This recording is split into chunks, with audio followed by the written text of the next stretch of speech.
welcome back to A Moment in History. I'm Seth Udinsky. In this moment in history, let's explore an inspiring story of Christian courage from the Middle Ages. Now, this story combines many things that you might not think would go together: persecution, medieval interfamily fighting, and get this, Christmas. The story has become famous largely because of its main character's kindness and spirit of goodwill towards his fellow man. And his most famous act of charity occurred during the Christmas season, and that act was immortalized in an English Christmas carol from the 19th century, but his legacy goes well beyond the Christmas holiday, as he would eventually die for his Christian faith. Let's explore the martyr behind the famous song, Good King Wenceslas.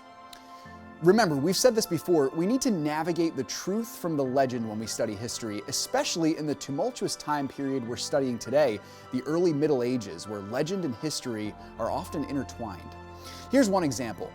Wenceslas I was technically not a king, but rather the Duke of Bohemia in present-day Czech Republic. Though he did function in a kingly way over this region of Eastern Europe, his jurisdiction would have been much smaller than that of a king or an emperor. Now, what is not legend is the character of the man behind the song. Born in the early 10th century, Wenceslas I was known by another name, Václav the Good, and he is credited with bringing Christianity to the Bohemian region. Now, at this time, most of Western Europe was Christianized, but Eastern Europe was still largely pagan.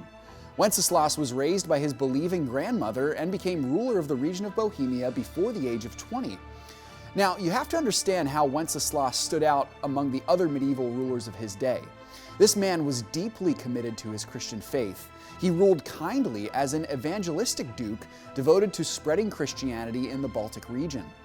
Now, back to the legends, it's highly likely that the story in the famous Christmas song was built upon Wenceslas's reputation.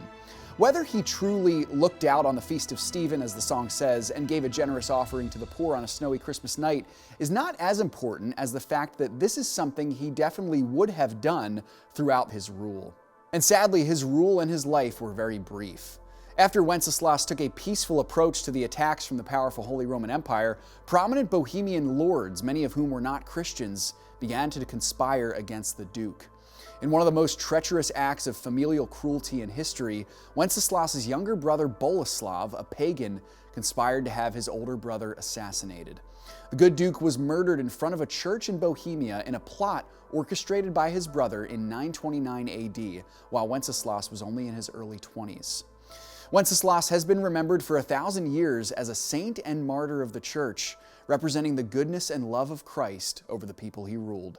Thanks so much for joining me once again for A Moment in History.